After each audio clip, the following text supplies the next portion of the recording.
है, ये चुप्पी सोनिया दरबार से है।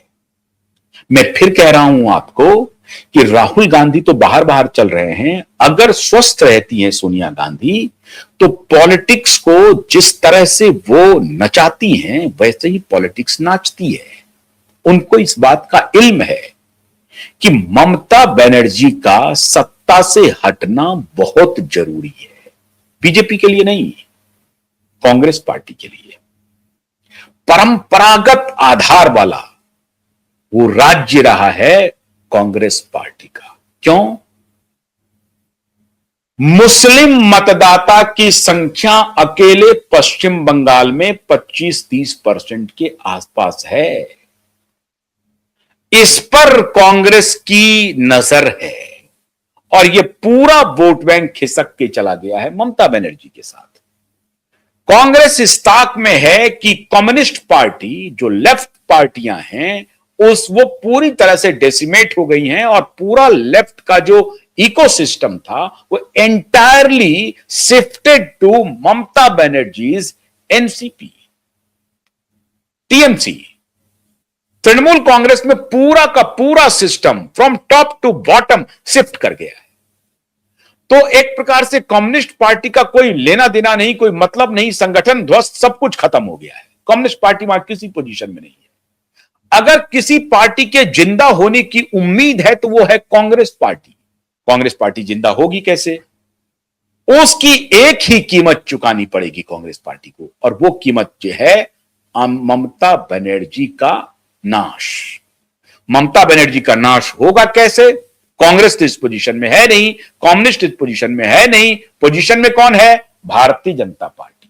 तो भारतीय जनता पार्टी डायरेक्ट लड़ाई लड़ रही है, और अगर भारतीय जनता पार्टी वहां पर कोई भी काम कर रही है, किसी भी तरीके से ममता बनर्जी को नुकसान हो रहा है, तो कांग्रेस चुप्पी लगा करके बैठ जाएगी। कांग्रेस इंतजार करेगी कि ममता हार जाए।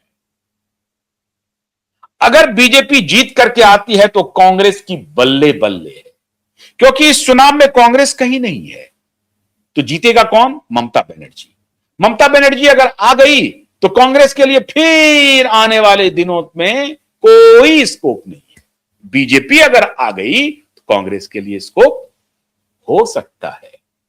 यही टैक्टिक्स खेला इन्होंने बिहार में, जो लालू यादव बहुत देर से समझे, और जब तक समझे तब तक लेट हो चुकी थी। इन्होंने आखिर तक तेजस्वी यादव के नाम की घोषणा नहीं की, और 1-2 दिन पहले जब मतदान वोटिंग का आ रहा था टाइम, नॉमिनेशन वगैरह का, तब जाकर के अनाउंस किया।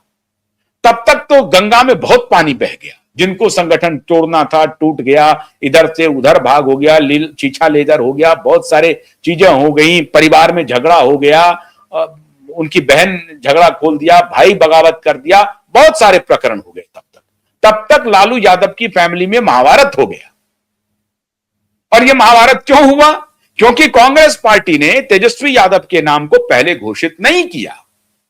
तो उनको लग गया कि तेजस्वी की कोई कीमत नहीं है, इनको तो कांग्रेस वाला भी महत्व नहीं दे रहा है। तो वहां मैं बड़ा कि मैं बड़ा, मैं बड़ा तो मैं बड़ा, किसको टिकट मिलेगा? जो टिकट का बंटवारा हो रहा था उस पर कुंडली मार करके तेजस्वी की टीम बैठी थी, संजय यादव की टीम बैठी थी, आपको याद कीजिए। इधर रोहिणी किसी को टिकट दिलवाना चाहती थी, मीसा किसी को टिकट दिलवाना चाहती थी, तेज प्रताप का वो प्रकरण नहीं आया था। तो एक प्रकार से महाभारत छिड़ गया, और ये महाभारत कांग्रेस के लिए अच्छी खबर थी। तो कांग्रेस की लड़ाई भाजपा से नहीं थी बिहार में, कांग्रेस की लड़ाई आरजेडी से थी। क्योंकि जब तक अगर आरजेडी सत्ता में आ जाती है तो फिर पिछलग्गू बन के रहेगा। अब कांग्रेस अगले साल के लिए संगठन तैयार करती है, जिसकी संभावना दूर दूर तक नहीं है, क्योंकि राहुल गांधी के रहते हुए कांग्रेस का पता नहीं पुनर्गठन हो पाएगा कि नहीं हो पाएगा, कहना मुश्किल है। हालांकि राहुल कोशिश कर रहे हैं, अब उनमें थोड़ा बहुत बदलाव हो भी रहा है, यह मानना पड़ेगा। वो परिपक्व थोड़े थोड़े हो रहे हैं, यह भी मानना पड़ेगा आपको। लेकिन अब उनकी इस परिपक्वता जो हो रही है, इस पर जनता भरोसा करेगी कि नहीं करेगी, यह तो आने वाला वक्त बताएगा। लेकिन कांग्रेस पार्टी बंगाल में चुप इसलिए है क्योंकि कांग्रेस पार्टी भारतीय जनता पार्टी से ज्यादा इंतजार कर रही है ममता बनर्जी के फिनिश होने का। इसीलिए कांग्रेस पार्टी मौन है, सोनिया की पूरी चुप्पी है। और वो चाहते हैं कि अगर अधीर रंजन चौधरी को भी जाना है भारतीय जनता पार्टी में, चले जाए, हम कोई नया चीज तैयार करेंगे। इसीलिए बंगाल में एसआईआर के मुद्दे पर कांग्रेस पार्टी वोट चोरी का कोई नैरेटिव पब्लिक डोमेन में नहीं ला रही है, सब चुप है। मणिशंकर अय्यर ने उस पर एक तड़का लगा दिया। मणिशंकर अय्यर ने कहा कि राहुल गांधी को तो अब अलायंस का नेता बनने की आवश्यकता नहीं है, क्योंकि ममता बनर्जी इसके लिए बहुत ही सुटेबल कैंडिडेट है।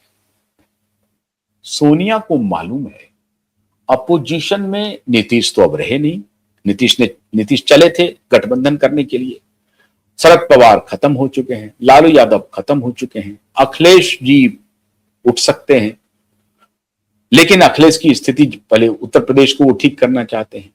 एक राष्ट्रीय स्तर पर, चूंकि ऑलरेडी उनके पास वो स्टेट है, एक राष्ट्रीय स्तर पर अगर राहुल का कोई चुनौती हो सकता है या चुनौती हो सकती है तो वो है सुश्री ममता बनर्जी, और जिसके बारे में गाहे बगाहे मणिशंकर सरीखे कांग्रेसी चर्चा भी करते रहते हैं, G23 भी चर्चा करते रहती है कि ममता बनर्जी को इंडिया अलायंस का नेतृत्व मिल जाना चाहिए, और इस पर किसी को आपत्ति भी नहीं होगी, स्टालिन भी साथ खड़े हो जाएंगे। शरद पवार तो है ही है, अखिलेश यादव तो समझिए कि ममता दीदी के लिए ही लगता है कि वो बने हैं। ममता दीदी के तारीफ में अखिलेश यादव न जाने क्या क्या कहते हैं, क्योंकि अखिलेश यादव और ममता बनर्जी को लगता है कि अगर हम दोनों का एका साथ साथ चलता रहा तो दोनों की गाड़ी ठीक से चलेगी। ममता बनर्जी का कुछ नहीं है उत्तर प्रदेश में, अखिलेश यादव का पश्चिम बंगाल में कुछ नहीं है, और अगर ये दोनों बड़ी पार्टियां जो एक सत्ता में हैं और एक सत्ता में आने की भरसक कोशिश कर रही है पीडीए बना करके, तो अगर ये दोनों पार्टियां सत्ता में वापस आ जाती हैं तो 2029 के लिए कुछ अलायंस, फॉर्मेडेबल अलायंस तैयार करने की योजना है इन लोगों की। ये योजना 2024 में भी थी, जो 2022 के उत्तरार्ध से शुरू हुई थी, लेकिन फुस हो गया, खत्म हो गया। गोवा भी चुनाव लड़ने के लिए गई थी टीएमसी, और उसी गोवा के चुनाव का खेल चल रहा है। वो जो आईपैक के ऊपर जो ईडी का छापा पड़ा है, उसी गोवा चुनाव में मनी ट्रेल की कहानी है। लेकिन इस पूरे प्रकरण में एक पार्टी और उसके सबसे बड़े नेता, अगर आप राहुल गांधी को सबसे बड़े नेता मानते हैं तो गलतफहमी है, आज भी सोनिया की तूती बोलती है कांग्रेस में। सोनिया मौन व्रत धारण किए हुए है। सोनिया चाहती है कि ममता बनर्जी फिनिश हो जाए पश्चिम बंगाल में, चाहे उसको चुनाव आयोग करे। और चुनाव आयोग क्यों करे? चुनाव आयोग ने अगर नया एसआईआर, स्पेशल इंटेंसिव रिवीजन तैयार कर लिया और उसमें से 1,26,00,000 फर्जी वोटर बाहर हो गए, तो 19,000 अगर हर कॉन्स्टिट्यूंसी से बाहर गया और 25,000 से नीचे के मार्जिन रहे हैं लगभग 166 सीट पे, जिसमें से 102 सीट ममता बनर्जी की टीएमसी जीत चुकी है पिछली बार।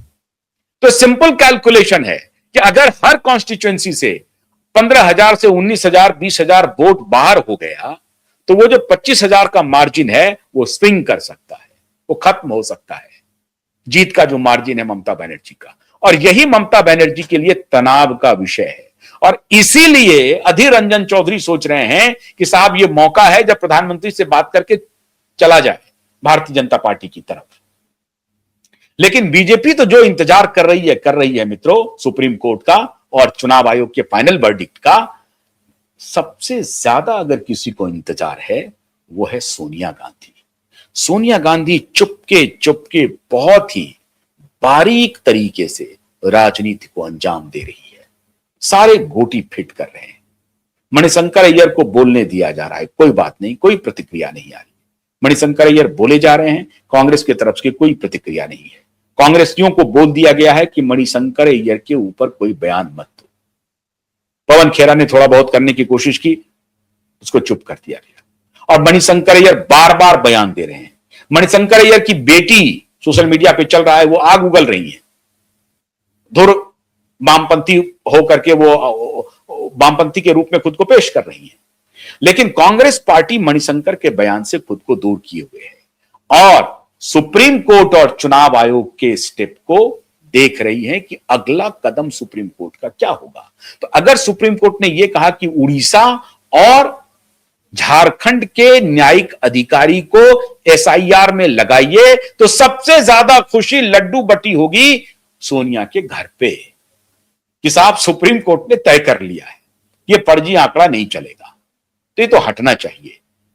वो केरल में भी इंतजार कर रही हैं, लेकिन वो पश्चिम बंगाल में चाहती हैं कि अगर पश्चिम बंगाल में कोई तिकड़म से ममता बनर्जी सत्ता से बाहर हो जाए, भले ही भारतीय जनता पार्टी आ जाए, तो अगला जो चुनाव होगा वो हमारे निशाने पर होगा जब हम उनके खिलाफ एंटी इनकम्बेंसी करके, वो 30% तो हमारा स्वाभाविक वोट है, और उसके बाद कुछ इधर लगा देंगे ताकत। लेकिन ये तभी हो पाएगा जब ममता रास्ता छोड़े। ममता को रास्ते से हटाने का सबसे अधिक इंतजार सोनिया को है, ना कि मोदी को। इसलिए सोनिया चुपके से, शांति से सब देख रही हैं और अपने पार्टी वर्कर को, कार्यकर्ताओं को, नेताओं को कह रही हैं कि बस थोड़ा सा इंतजार करो सुप्रीम कोर्ट के फैसले का और चुनाव आयोग के अगले कदम का। यह है रिश्ता चुनाव आयोग, सुप्रीम कोर्ट, सोनिया और ममता। बहुत बहुत शुक्रिया। नमस्कार।